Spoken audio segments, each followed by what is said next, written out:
सोचिए, अगर किसी सिविलाइजेशन के पास इतनी टेक्नोलॉजी हो कि वो अपने पूरे प्लेनेट की एनर्जी को कंट्रोल कर सके या अपने स्टार की एनर्जी को यूज कर सके, तो क्या हम उस सिविलाइजेशन को सबसे एडवांस कहेंगे, या फिर एक ऐसी सिविलाइजेशन जो नेचर को बचाती हो, लोगों को इक्वल राइट्स देती है, साइंस पर डिसीजंस लेती है और लोगों की हैप्पीनेस और अवेयरनेस को इम्पोर्टेंस देती है? क्या वही असली एडवांस सिविलाइजेशन है?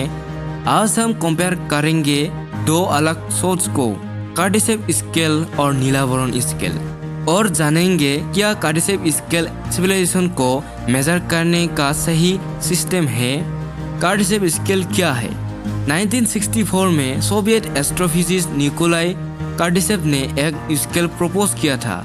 इसका पर्पस था यूनिवर्स में एडवांस सिविलाइजेशंस को उनके एनर्जी कंजप्शन के बेसिस पर क्लासिफाई करना। इसमें 3 मेन लेवल्स है। टाइप 1 जो अपने पूरे प्लेनेट की एनर्जी यूज कर सके, टाइप 2 जो अपने पूरे स्टार की एनर्जी को कंट्रोल कर सके, टाइप 3 जो अपनी पूरी गैलेक्सी की एनर्जी यूज कर सके। यानी जितनी ज्यादा एनर्जी उतनी ज्यादा एडवांस सिविलाइजेशन। ये कॉन्सेप्ट आज भी एस्ट्रोनॉमी और सेटी रिसर्च में यूज होता है। लेकिन क्या सिर्फ एनर्जी ही सिविलाइजेशन की पहचान है?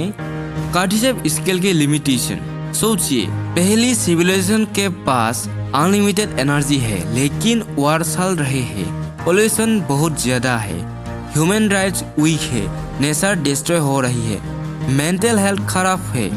और दूसरी सिविलाइजेशन के पास कम एनर्जी है, लेकिन सब एजुकेटेड है, एनवायरनमेंट क्लीन है, साइंस बेस्ड डिसीजंस लिए जाते हैं, सबके इक्वल राइट्स है। अब बताइए असली एडवांस सिविलाइजेशन कौन सी है? कार्डिसेप स्केल पहली सिविलाइजेशन को हायर रैंक देगा, लेकिन बहुत लोग कहेंगे कि दूसरी सिविलाइजेशन ज्यादा मैच्योर है। यही से एक नया पर्सपेक्टिव शुरू होता है। क्या टेक्नोलॉजी ही सब कुछ है?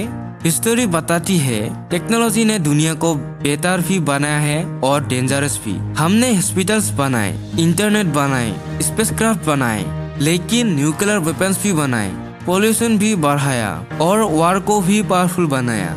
इसका मतलब टेक्नोलॉजी एक टूल है, लेकिन सिविलाइजेशन की क्वालिटी सिर्फ टेक्नोलॉजी से डिसाइड नहीं होती। नीलावरण स्केल क्या कहता है? इसी प्रॉब्लम को सॉल्व करने के लिए एक कॉन्सेप्चुअल फ्रेमवर्क प्रपोज किया गया है, नीलावरण स्केल। इसका आइडिया है सिविलाइजेशन को सिर्फ टेक्नोलॉजी से नहीं, बल्कि इनर और आउटर बैलेंस से मैच्योर करना। यानी टेक्नोलॉजी के साथ human values, science, knowledge, nature और सस्टेनेबल सिस्टम्स भी इम्पोर्टेंस होने चाहिए। नीलावरण स्केल के main pillars, love and awareness index. क्या लोग इमोशनली मैच्योर है? क्या सोसाइटी में कंपैशन और अवेयरनेस है? Knowledge and system intelligence, educated कितनी स्ट्रॉन्ग है? साइंटिफिक थिंकिंग कितनी अच्छी है? इंस्टीट्यूशंस कितने एफिशिएंट है? साइंस बेस्ड सिस्टम, क्या डिसीजंस एविडेंस और लॉजिक के बेसिस पर लिए जाते हैं या पॉलिटिक्स और इमोशंस डोमिनेट करते हैं? एनर्जी एफिशिएंसी, सिर्फ ज्यादा एनर्जी बनाना इम्पोर्टेंस नहीं है, एनर्जी को एफिशिएंशियली और सस्टेनेबली यूज करना भी जरूरी है। राइट्स एंड प्रोटेक्शन, क्या सभी लोगों को फ्रीडम मिलती है? क्या जस्टिस सिस्टम फेयर है?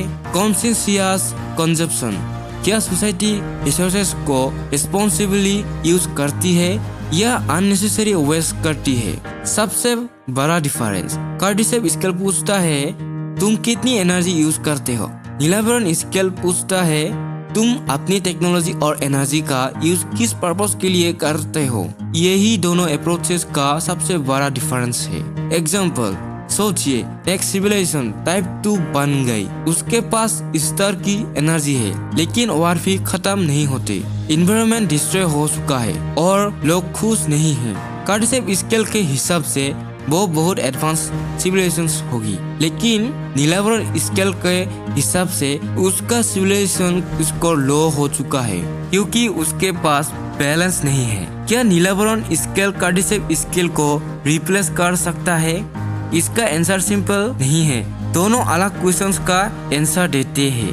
कार्डिसेप स्केल मेजर करता है टेक्नोलॉजिकल और एनर्जी कैपेबिलिटी।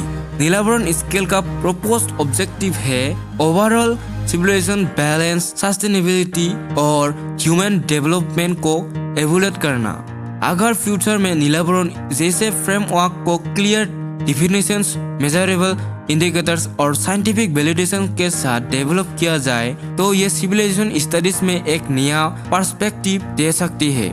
लेकिन फिलहाल ये एक कॉन्सेप्चुअल मॉडल है और कार्टिसेप स्केल एक एस्टेब्लिश साइंटिफिक कॉन्सेप्ट है। शायद फ्यूचर की सबसे एडवांस सिविलाइजेशन वो नहीं होगी जिसके पास सबसे ज्यादा एनर्जी होगी, बल्कि वो होगी जो technology, science, human values, environment, knowledge और सस्टेनेबिलिटी के साथ बीच परफेक्ट बैलेंस बना सके।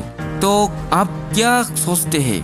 क्या सिविलाइजेशन को सिर्फ एनर्जी से मेजर करना चाहिए या फिर टेक्नोलॉजी के साथ ह्यूमैनिटी और बैलेंस को भी उतनी ही इम्पोर्टेंस मिलनी चाहिए? अपनी ओपिनियन कमेंट्स में ज़रूर बताइए।